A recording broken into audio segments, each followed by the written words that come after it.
High welcome to learn English. ஒரு இடத்துக்கு போகிறோம். அந்த இடத்துல நம்ம இங்கிலீஷில் பேச போகிறோம். அந்த இடம் எது சம்மந்தப்பட்டது அப்படிங்கிறதுக்கு உண்டான வார்த்தைகள் நம்மளுக்கு ஆல்ரெடி தெரிஞ்சிருக்கும். இப்போ ஒரு பேங்க்குல நீங்கள் இருக்கீங்க. பேங்க்கில் போய் இங்கிலீஷில் பேச போகிறீங்க.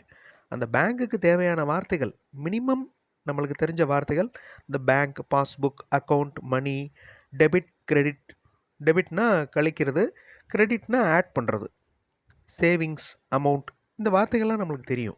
ஸோ இதை வச்சு சின்ன சின்ன வாக்கியங்கள் ஈஸியாக நம்ம ஃப்ரேம் பண்ண முடியும். லாஸ்ட் 2 வீடியோஸில் ஒவ்வொரு சுச்சுவேஷனாக நம்ம பார்த்துட்டு வரோம். இந்த சுச்சுவேஷன் பேங்க்கில் எப்படி நம்ம இங்கிலீஷில் பேசுகிறது. லாஸ்ட் 2 வீடியோஸ் பார்க்காதவங்க அதை பார்த்துட்டு இதை பார்த்தீங்கன்னா ஒரு கண்டினியூட்டி கிடைக்கும். ஸோ நீங்கள் ஒரு பேங்க்கில் இருக்கீங்க. உங்கள் சேவிங்ஸ் அக்கௌண்ட்டில் ஒரு டவுட் இருக்குது. அதில் 500 ருபீஸை டெபிட் பண்ணியிருக்கிறாங்க. டெபிட் அப்படின்னா பணத்தை எடுத்திருக்காங்க. பணத்தை டெபாசிட் பண்ணால் ஆட் ஆகும், அதாவது கிரெடிட் ஆகும். அக்கௌண்ட்லேருந்து பணத்தை எடுத்துட்டோன்னா அதுக்கு பேர் வந்து டெபிட், கழிதல். இந்த சுச்சுவேஷன் உங்கள் அக்கௌண்ட்லேருந்து 500 ருபீஸ் டெபிட் ஆகிருக்கு, அதாவது சர்வீஸ் சார்ஜ் அப்படின்னு எடுத்திருக்காங்க. அது என்ன அப்படின்னு நீங்கள் கேட்க போகிறீங்க. சின்ன சின்ன வாக்கியங்கள் தான். நம்ம ஹெசிடேட் பண்ணோன்னா நம்மளால் சென்டென்சஸ் ஃப்ரேம் பண்ண முடியாது. அந்த இடத்துக்கு பொருத்தமான வார்த்தைகள். இப்போ ரயில்வே ஸ்டேஷன் அப்படின்னா அதுக்கு உண்டான வார்த்தைகள், பேங்க் அப்படின்னா அதுக்கு உண்டான வார்த்தைகள், காலேஜ் அப்படின்னா அதுக்கு உண்டான வார்த்தைகள் ஆல்ரெடி உங்களுக்கு தெரியும். ஸோ அதை எல்லாத்தையுமே ஈஸியாக நம்மளால் ரீகால் பண்ண முடியும். அதை வச்சு சின்ன சின்ன வாக்கியங்கள் ஃப்ரேம் பண்ண போகிறீங்க. இப்போ என்னோடய சேமிப்பு கணக்கில் சில டவுட்ஸ் இருக்குது, நான் மேலாளரை சந்திக்க வேண்டும், இந்த மாதிரியான கேள்விகள். இன் மை அக்கௌண்ட், இந்த வார்த்தைகள் பாருங்கள். இன் மை அக்கௌண்ட், எனது வங்கி கணக்கில், என்னுடைய கணக்கில், இன் மை அக்கௌண்ட். யூ, நீங்கள். டெபிட்டட், பாஸ்டன்ஸ் யூஸ் பண்ணியிருக்கோம். ஸோ ஆல்ரெடி 500 எடுத்துட்டாங்க, அதனால் டெபிட்டட். இப்போ நம்ம தமிழில் எடுத்துட்டாங்க அப்படின்னு சொல்கிறோம். இப்போ எடுக்கிறதுக்கு இங்கிலீஷில் என்ன? டேக். அப்போ டுக் அப்படிங்கிற வார்த்தை யூஸ் பண்ணலாமா? ஸோ உங்களுக்கு அது வசதியாக இருக்குது அப்படின்னா you can use. Okay, but அந்தந்த இடங்களுக்கு தகுந்த வார்த்தைகள் யூஸ் பண்ணோன்னா ரொம்ப ஆப்டாக இருக்கும். So in my account you debited ₹500. What is that service charge? அந்த சர்வீஸ் சார்ஜ் என்ன? இந்த மாதிரியும் கேட்கலாம். இல்லைனா மே ஐ நோ, ரொம்ப ரெக்வஸ்ட்டாக கேட்குறது. மே ஐ நோ, நான் தெரிந்து கொள்ளலாமா? Y you debited ₹500? ஏன் நீங்கள் 500 ரூபா டெபிட் பண்ணியிருக்கிறீங்க? இந்த இடத்துல ப்ராக்கெட்டில் ஹாவ் யூஸ் பண்ணியிருக்கேன் பாருங்கள். Y you have debited. So இதுதான் கரெக்டாக கிராமர் அப்ளை பண்ணோன்னா ஒய் யூ ஹாவ் டெபிட்டட் அப்படின்னு கேட்கலாம். பட் நம்மளுக்கு அந்த ஹாவ், ஹேஸ் எல்லாம் ரொம்ப கஷ்டமாக இருக்குது, யூஸ் பண்ணுறது கஷ்டமாக இருக்குது. Just I want to communicate அப்படின்னா இதை நல்லா பேசுனதுக்கப்புறம் யூஸ் பண்ண ஆரம்பிக்கலாம். Has, have. அது வரையும் சிம்பிள் பாஸ்ட் டென்ஸ்லேயே நம்ம பேசலாம். Y you debited ₹500? ஏன் 500 ரூபா எடுத்தீங்க? இன் மை அக்கௌண்ட், எனது கணக்கில். So may I know why you have debited, இல்லைனா why you debited ₹500 in my account. ATM card apply பண்ண விண்ணப்பம் எங்கே இருக்கிறது? ஏடிஎம் கார்டு அப்ளை பண்ணணும், ஃபார்ம் எங்கே இருக்குது? இது எப்படி கேட்குறது? அதுக்கு ஆன்சர் பார்க்குறதுக்கு முன்னாடி இன்னொரு சுச்சுவேஷன். நீங்கள் ஒரு பேங்க்கில் இருக்கிறப்ப உங்களோட ஃப்ரெண்டு உங்களுக்கு ஃபோன் பண்ணுறாரு, எங்கே இருக்க அப்படின்னு கேட்குறாரு. அதுக்கு நீங்கள் பதில் சொல்லணும். ஐ come to bank, I have come to bank அப்படின்னு யூஸ் பண்ணலாம். ஐ கம் டு பேங்க், நான் பேங்க்குக்கு வந்திருக்கிறேன். சிம்பிள் ப்ரெசன்ட் டென்ஸ், நிகழ்காலத்தில் இந்த வாக்கியம் இருக்குது. I come to bank. To check my account, என்னோட அக்கௌண்ட்டை செக் பண்ணுறதுக்கு வந்திருக்கேன். I come to bank to check my account, அவ்வளோதான். I come to bank to check my account. Bank debited ₹500 from my account. என்னோட அக்கௌண்ட்லேருந்து 500 ரூபா பேங்க் டெபிட் பண்ணிடுச்சு.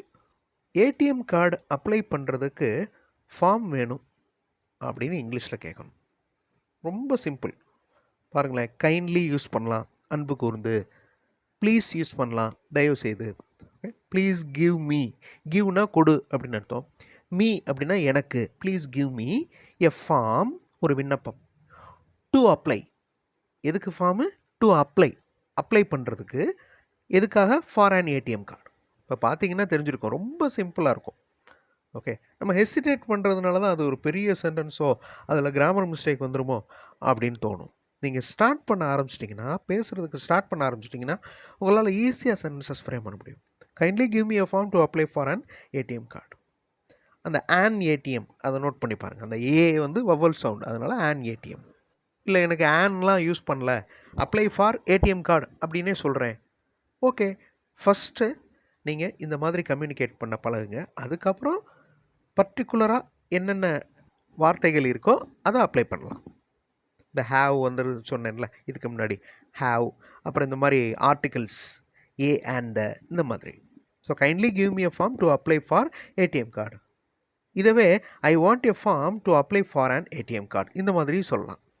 ஒரே விஷயந்தான் வேறு வேறு மாதிரி சொல்கிறோம் பாருங்கள். ஸோ இந்த மாதிரி நீங்கள் ப்ராக்டிஸ் பண்ணலாம். இப்போ ஏடிஎம் கார்டு அப்ளை பண்ண விண்ணப்பம் எங்கே இருக்கிறது அப்படின்னு கேட்கணும். வீடியோ பாஸ் பண்ணிட்டு யோசிங்க இந்த கொஸ்டினை. எங்கே அப்படின்னாலே வேர் வந்துடுது. Where is the application form, இல்லைனா where is application form to apply for an ATM card. ரொம்ப சிம்பிளான கொஸ்டின். அதே மாதிரி நான் இந்த வங்கி மேலாளரை சந்திக்க வேண்டும், மேனேஜரை சந்திக்கணும், அவர் எங்கே இருக்கிறாரு? இந்த கேள்வி எப்படி நீங்கள் இங்கிலீஷில் சொல்லுவீங்க? வீடியோ பாஸ் பண்ணிட்டு யோசிங்க.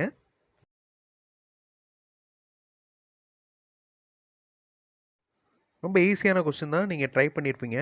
இதை தான் நம்ம ஃபஸ்ட் வீடியோலையும் செகண்ட் வீடியோலையும் பார்த்தோம். ஐ வாண்ட் டு மீட் அப்படிங்கிறத விட I would like to meet அப்படிங்கிறது ரொம்ப ஃபார்மலாக இருக்கும். I would like to meet this bank manager, where is he? நான் பேங்க் மேனேஜரை பார்க்கணும், அவர் எங்கே இருக்கிறார்? என்னோடய சேவிங்ஸ் அக்கௌண்ட்டில் சில டவுட்ஸ் இருக்குது, நான் மேனேஜரை பார்க்கணும்.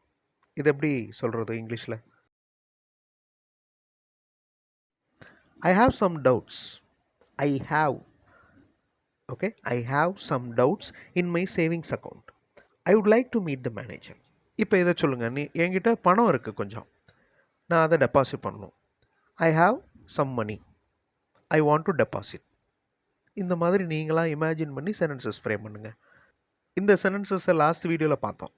நீங்கள் ஒரு ஆஃபீஸ்க்கு போயிருக்கீங்க, அங்கே உங்களுடைய ஃப்ரெண்டை நீங்கள் பார்க்க போகிறீங்க, அவரை கூப்பிட்றதுக்காக நீங்கள் சொல்கிறீங்க I would like to meet my friend, he is John. நான் என்னோடய ஃப்ரெண்டை மீட் பண்ணணும், அவர் பேர் John. Okay, his name is John. Where is he? Where is my friend John? வேறு வேறு டைப்பில் இருக்குது பாருங்கள். Where is my friend John, my friend's name is John, where is he? இந்த மாதிரி கேட்கலாம். அதே மாதிரி I am Yashwant, I have come here to meet my friend John.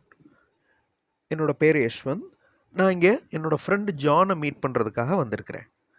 இந்த ஒரே சென்டென்ஸை வேறு வேறு மாதிரி நம்ம பேசலாம். Okay, I am Yashwant, I have come here to meet my friend John. I would like to meet my friend, his name is John, my friend's name is John, where is he? எல்லாமே ஒரே நோக்கம்தான். அதாவது என்னுடைய friend பேர் John, அவர் எங்கே இருக்கிறார், அவரை நான் meet பண்ணணும். லாஸ்ட் வீடியோவில் நம்ம பார்த்த சென்டென்சஸையும் நீங்கள் ரீகால் பண்ணிக்கணும். அதனுடைய ஸ்ட்ரக்சரை நீங்கள் நல்லா கரெக்டாக ஞாபகம் வச்சுக்கணும். That is very important. அதே மாதிரி ஒரு இமேஜின், ஏதாவது ஒரு சுச்சுவேஷனை நீங்கள் இமேஜின் பண்ணி அதை நீங்கள் அப்ளை பண்ணி பார்க்கணும். இன்னும் வேறு வேறு சுச்சுவேஷனோட அடுத்த வீடியோவில் நம்ம இங்கிலீஷில் பேசுகிறதுக்கு ட்ரைனிங் எடுத்துக்கலாம்.